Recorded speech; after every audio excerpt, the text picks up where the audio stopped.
everyone, welcome to Unacademy. This is Astha Rautar, educator, and I'm currently pursuing my post-graduation in English literature from Bhubaneswar. Well, this is an entirely new course we are doing, and this is the third lesson. We'll be doing it on Metaphysical and Miltonic tradition and the developments in poetry of English literature. I hope you're liking all the lessons. Do not forget to follow me on Unacademy and rate every lesson that you're seeing. I hope I'm helping you out in it. Thanks a lot. As we emerge from the golden age of Elizabethan poetry, we can distinguish two main streams, not indeed clearly separated from all points, but mingling and merging in a way which makes precise definition difficult. On the other hand, there is a Spenserian tradition which has its emphasis on smooth versification and vivid, sparkling imagery. On the other hand, there is a new tradition of fantastic verse based on far-fetched images and conceits, as they were called, and an innovative form of rhythm. The heirs of Spenserian tradition were John Fletcher, Thomas Campion, Ben Jonson, the Cavalier poets, and many minor figures, and ultimately Milton himself. They were the authors of many imperishable lyrics, and although the freshness and spontaneity and the innocence of earlier Elizabethans had given place to a more reflective mood and a more studied artificiality of form and diction, there is in this conscious artistry of these Jacobean and Caroline lyricists a sweetness of tone and mellowness of feeling, which suggests a serene autumn with a long and fruitful summer behind it. Most of the heirs of Spenser were, with the exception of Milton, what we should call the traditionalists. It is the great struggle between Parliament and the monarchy which split the nation, and the religious differences by which it was torn, they tended towards the royalty and high church causes. They tended to identify themselves with the established, soon to become the older. They looked to the past, and whether or not they felt themselves to be adherents of losing cause. Their poetry was in the sense of outmoded, as their social position was doomed. The school of fantastic, or as they were later called as in the phrase borrowed by Dryden by Dr. Johnson, the metaphysical poets, was much more in tune with the temper of the new age. They drew for their own imagery, not on the Petrarchan or pastoral tradition that had reached, or I would say nearly reached, to the point of exhaustion. They drew a new knowledge, scientific and contemporary, which had come to them with a spread of humanism from the continent. To accept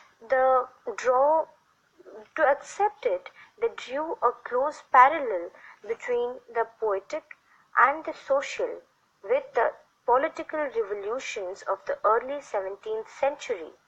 They would, however, be too grossly oversimplified.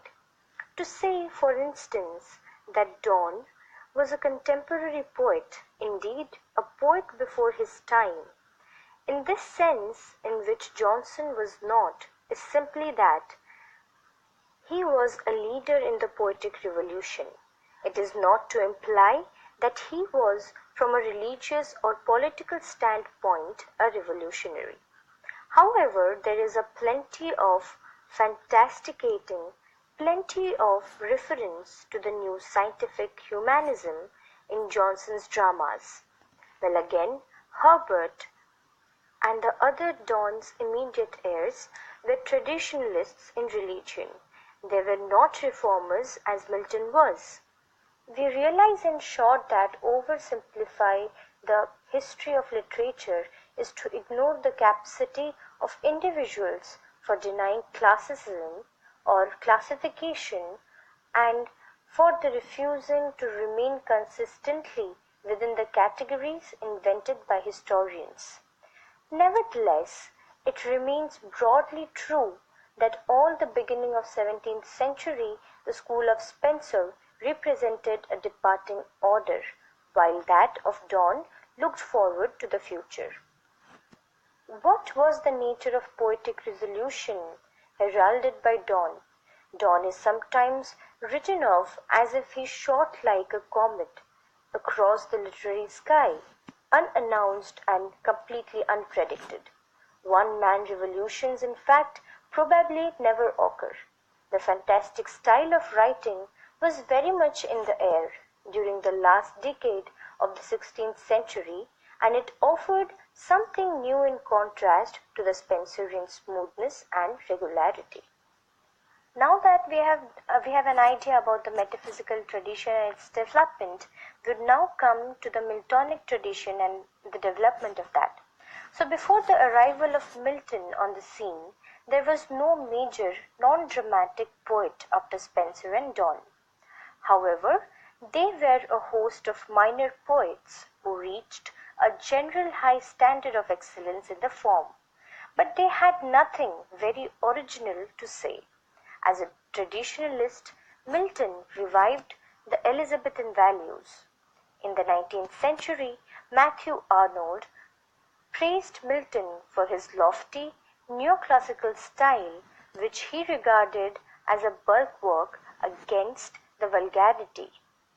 It is indeed on this question of Milton's style that recent controversy had turned. He forgot for himself a highly personal idiom based partly on his previous reading of English poetry and partly on a close familiarity with the Latin tongue. That this style is bookish, studied, and intensely idiosyncratic cannot be denied. But these are the very qualities which have recommended it to the countless readers during the past 2.5 centuries, especially those of the literary turn of mind. Milton is par excellence, the poet of the academic world, which delights in his verse for the melodious flow of its long, sustained paragraphs, for its classical allusions, and for what Arnold termed its high seriousness. No poet ever succeeded in forging from such diverse of the language of poetry and achieve an influence hardly second even to that of Shakespeare. But this achievement had its price.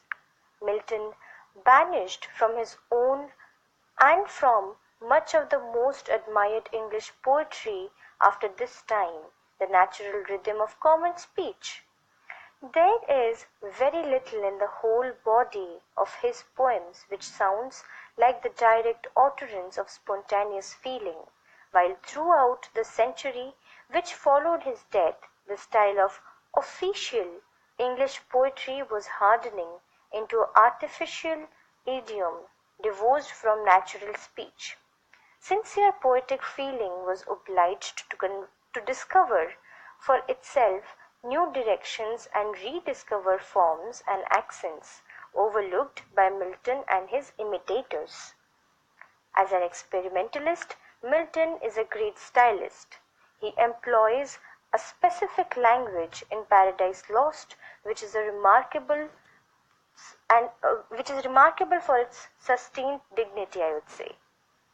In fact, Milton creates a language and diction which is quite appropriate for his theme.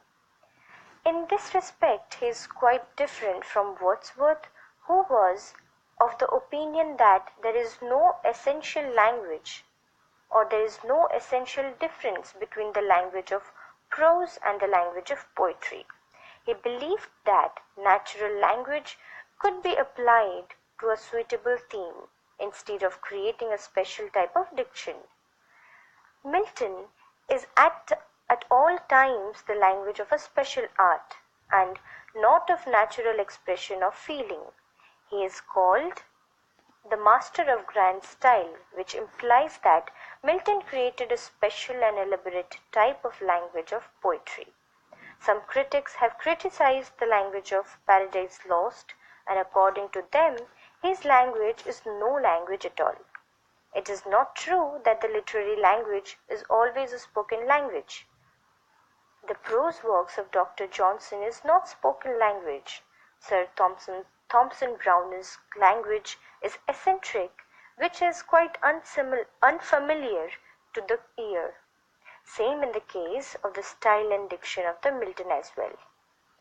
So thus Milton's language was not no language, but it was a grand style, and we can also call it as a grand language. So thus we are done with this lesson here. I hope you have got an idea about the metaphysical tradition and the Miltonic tradition and its developments in poetry. So do not forget to follow me on Unacademy and read all the chapters and lessons. Thanks a lot.